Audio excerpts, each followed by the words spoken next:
শক্তি ছাড়া শিবও কিন্তু সব হয়ে যায়। সেই সময় তিনি প্রচণ্ড ক্ষেপে গেলেন ব্রহ্মার সামনে। বললে আমাকে এক্ষুনি তাকে অভিশাপ দেবো। মা তারার সাধনা তিনি করেছিলেন, সেই তারাতন্ত্র।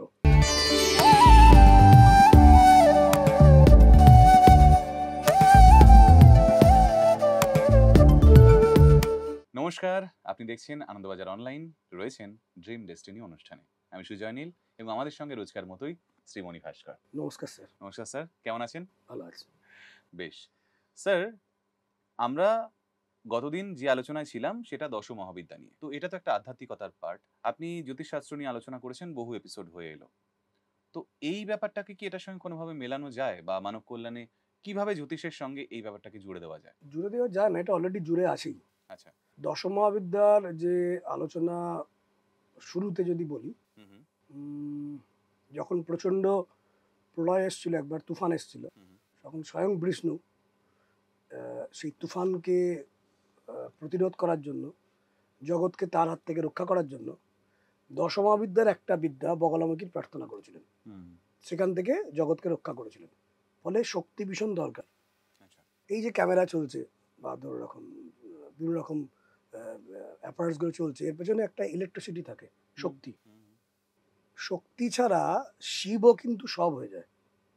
আচ্ছা। তালবস্য ব সব, হস্যই হস্যই, এটা মানেই হচ্ছে শক্তি, আচ্ছা। পরমেশ্বরী।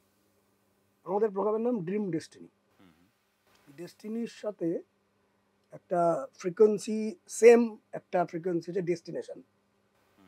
যখন আপনি বলবেন যে আমি একটা একটা সঠিক ডেস্টিনেশনে পৌঁছেছি, আমি আমার নিজের কাজের মাধ্যমে আমার ড্রিম ডেস্টিনেশনে পৌঁছেছি, তার মানে এটা বোঝা যাচ্ছে যে আপনি মোটামুটি যা যা চেয়েছেন প্রায় সেগুলো পেয়েছেন।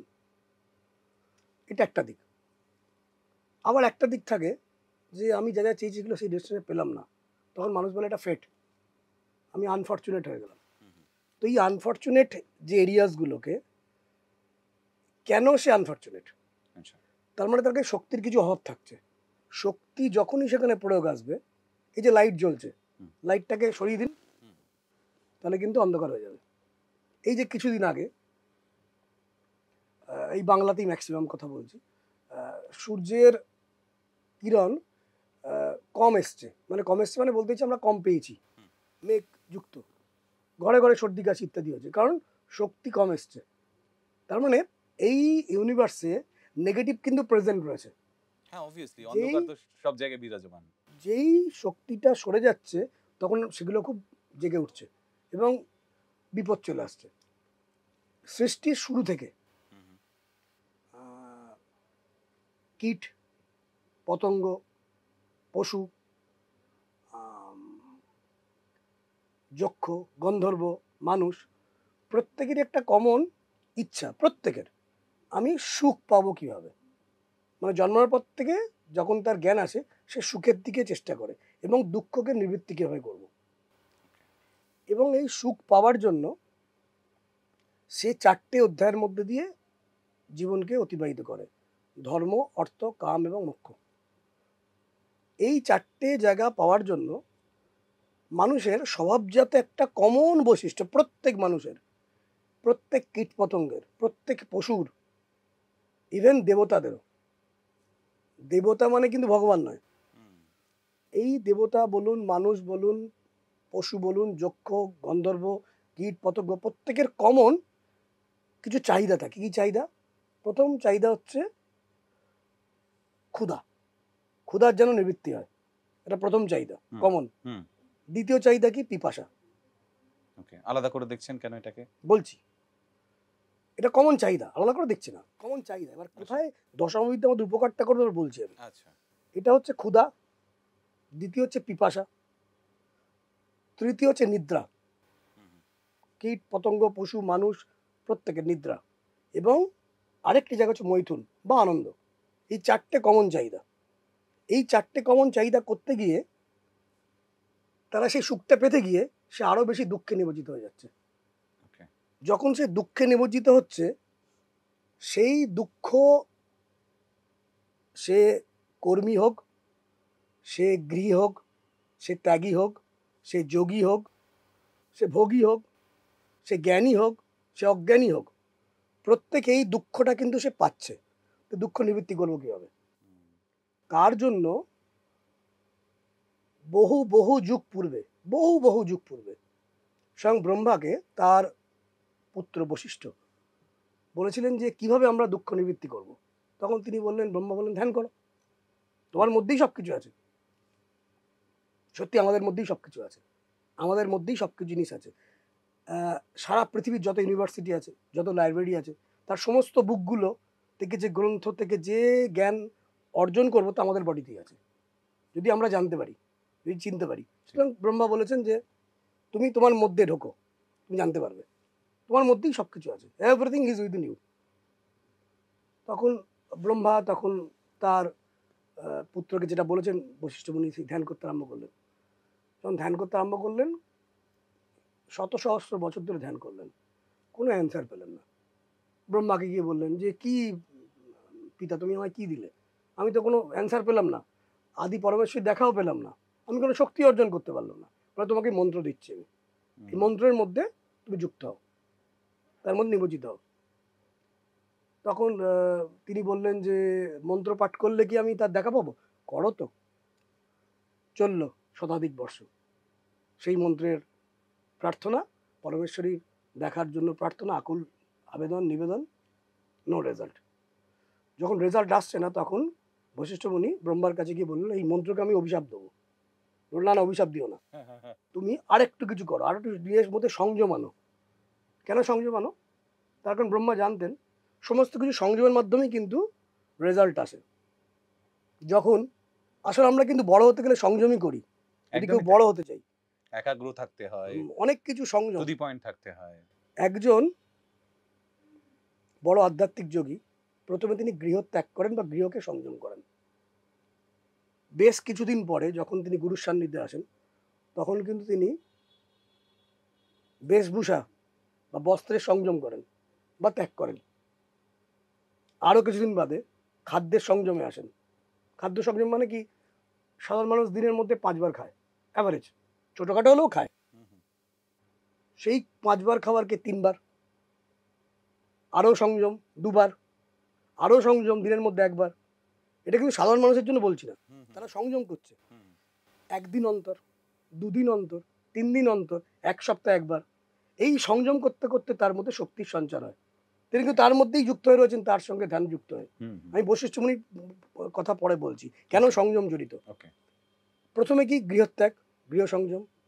দ্বিতীয়ত খাদ্য সংযম, বস্ত্র সংযম, শ্বাসকে সংযম। শ্বাসটা আমি দ্রুত নেব না, শ্বাসের জন্যই তো খুব দ্রুত কুকুর শ্বাস নেয় বলেই কিন্তু আয়ুটা কম। কচ্ছপ কিন্তু বহু দেরিতে দেরিতে শ্বাস নেয়, 40 মিনিট একবার, যে কোনো 200 বছর। মানুষ কুকুরের থেকে বেশি বাঁচে, কারণ কুকুরের থেকে শ্বাসের যে প্রক্রিয়াটা আমাদের ধীর, আমাদের থেকে কচ্ছপের আরও ধীর। শ্বাস সংযম, বুঝতে পেরেছি। শ্বাসকে নিয়ন্ত্রণ করা, তার মধ্যে শক্তির সঞ্চার হওয়া। বশিষ্ঠ মুনিকে সেইটা শেখালেন, তুমি শ্বাসকে সংযম করো। তবুও নো রেজাল্ট। তো কাঁদো কাঁদো অবস্থায় গেলেন ব্রহ্মার কাছে। তখন তিনি বললেন, দেবীর প্রতি তুমি নিজেকে স্যারেন্ডার করে দাও। যখন দেবীর প্রতি নিজেকে স্যারেন্ডার করলেন, প্রার্থনা করলেন, শত সহস্র বছর আবার চলে গেল, দেবীর দেখা নেই। কিন্তু ইন দ্য মিন টাইম তিনি যে খাদ্য সংযম, বস্ত্র সংযম, শ্বাসের সংযম, গৃহত্যাগের সংযম সেইভাবেই পালন করেছেন, তার মধ্যে শক্তি এসছে তো। সেই সময় তিনি প্রচণ্ড খেপে গেলেন ব্রহ্মার সামনে, বললে আমাকে এক্ষুনি তাকে অভিশাপ দেবো। যে মুহূর্তে অভিশাপ দিতে গেলেন, পরমেশ্বরী এসে হাজির, বলছে তুমি আমাকে অভিশাপ করো না। পরমেশ্বরী মানে যে পরম প্রভু, আদি যে গড, যিনি জগৎ সৃষ্টি করেছেন, তারই একটা অংশ। মানে আমি আগের দিনও বলেছিলাম, জল এবং জলের ঢেউ, সূর্য এবং সূর্যের কিরণ, দুধ এবং ধবলতা, মণি, তার থেকে যে কিরণ আপনি আলাদা করতে পারবেন না, তারই একটা পাঠ। ঢেউ তো একটা পাঠ। তো পরমেশ্বরী সেই পরমেশ্বরের একটা পাঠ এসে বলছেন আমাকে অভিশাপ করো না, তোমার শেখার অনেক বাকি আছে। কি শেখার বাকি? তুমি নির্দিষ্ট জায়গায় বললেন, তুমি গিয়ে সেখানে বুদ্ধ বসে আছেন, তার শরণাগত হন। এই বুদ্ধ কিন্তু গৌতম বুদ্ধ নন। আমাদের এরকম 29 খানা বুদ্ধ আছে। গৌতম বুদ্ধ হচ্ছেন 28তম বুদ্ধ। প্রথম বুদ্ধ কিন্তু অন্য। তার কাছে গেলেন বশিষ্ঠ মুনি, তিনি তখন তাকেই সমস্ত সংযম শেখালেন, নিয়ম শেখালেন, এবং এই নিয়ম শেখার পরে তিনি তাকে বললেন যে আমাদের প্রবৃত্তি দুভাবে নিবারণ করা যায়। আমাদের ইচ্ছা, সুখপ্রাপ্তির ইচ্ছা, ক্ষুধা, পিপাসা, নিদ্রা, মৈথুন বা আনন্দ, এটা দুভাবে নিবৃত্তি হয়। এক জোর করে দমন করা, এক ভোগ করে দমন করা। ভোগ করতে করতে তার প্রতি আস্তে আস্তে অনীহা চলে আসে। তো এই যে জোর করে দমন করা, এটা হচ্ছে দক্ষিণাচার তন্ত্র। রুদ্র যেমন তন্ত্রে উল্লেখ আছে, জোর করে দমন, এখানে অতৃপ্তি থাকবে। অতৃপ্তি থাকবে। আর বামাচার হচ্ছে ধীরে ধীরে ধীরে ধীরে তাকে তিনি বামাচার শিক্ষা দিলেন, এবং ধীরে ধীরে তার মধ্যে সেই শক্তি এলো, শ্বাসের সংযম এলো, এবং শ্বাসের সংযমের পরে তিনি বললেন যে সেই বুদ্ধ, প্রথম যিনি বুদ্ধ, 28তম বুদ্ধ তো গৌতম বুদ্ধ, এবং এরপর আরেকজন 29তম শেষ বুদ্ধ আসবেন, তার নাম মৈত্র। আচ্ছা, শেষ বুদ্ধ আসবেন, তারপরে প্রলয় হবে। এবং যখন তিনি শেখালেন, তারপরে তিনি বললেন এই শেখার অন্তিম রেজাল্ট তুমি কিন্তু রুদ্র হয়ে যাবে। মানে যে এই বামাচারী তন্ত্রে সাধনা করবে, অন্তিম রেজাল্ট কিন্তু তিনি রুদ্র হয়ে যাবেন। রুদ্র মানে শিব হয়ে যাবেন। প্রথম যখন তুমি শিখবে, তখন তার মধ্যে তোমার মধ্যে আকর্ষণ করার ক্ষমতা আসবে। আকর্ষণ মানে পার্সোনালিটি ডেভেলপ হবে, লোকেরা চট করে তোমাদের ইনফ্লুয়েন্স হয়ে যাবে। আরও যখন সিদ্ধি আসবে, বাক সিদ্ধি আসবে। বশিষ্ঠ মুনিকে সেই বুদ্ধ বলছেন। আরও যখন সিদ্ধি আসবে, তখন চেতনার সিদ্ধি আসবে, চৈতন্য আসবে। আরও যখন সিদ্ধি আসবে, নিজেকে বশ করার সিদ্ধি আসবে, নিজেকে বশে আনার সিদ্ধি আসবে। আরও যখন সিদ্ধি আসবে, তখন ক্ষুধা নিবৃত্তি হবে। ধীরে ধীরে আস্তে আস্তে সে রুদ্রে পরিণত হবে। সাধারণ মানুষ এই সাধনা করতে পারবেন না। বশিষ্ঠ মুনি এই সাধনা করেছিলেন। পরবর্তীকালে তারাপীঠে আপনারা নিশ্চয়ই জানবেন যে মা তারার সাধনা তিনি করেছিলেন, সেই তারাতন্ত্র। এরকমই এই তারার মতনই কালী, ষোড়শী, ভুবনেশ্বরী, ভৈরবী, ছিন্নমস্তা, ধূমাবতী, বগলামুখী, এদের সাধনবিদ্যা আছে। এর আগের একটা এপিসোডে আপনি বলেছিলেন এগুলো। হ্যাঁ, তো এই সাধনবিদ্যার উদ্দেশ্যই হচ্ছে আপনি যেখানে যেখানে প্রবলেম পাচ্ছেন, আপনার জোর করে দমন করতে হবে না। যেখানে যেখানে অসুবিধা হচ্ছে, যেখানে যেখানে দুঃখ, যেখানে আতঙ্ক আছে, যেখানে সীমাবদ্ধতা আছে, যেখানে ডাউট আসছে, যেখানে আপনি খুব একাকিত্ব হয়ে যাচ্ছেন, যেখানে আপনাকে লোকে চাপে রাখছে, you are being dominated by somebody, তার মানে ইউ নিড সাম এনার্জি। সেই এনার্জিকে যখন আহ্বান করে সাধারণ মানুষ, বশিষ্ঠ মুনির মতন করার ক্ষমতা আমাদের কারোরই হয়তো নেই, কারোর থাকতে পারে, অন্তত আমার নেই। কিন্তু সাধনার মাধ্যমে দেবীর গাইডলাইন নিয়ে অনেক বিপত্তি কিন্তু আমরা কাটাতে পারি, অনেক ঝঞ্ঝাট কিন্তু কাটাতে পারি, আর্থিক সমৃদ্ধি বৃদ্ধি করতে পারি।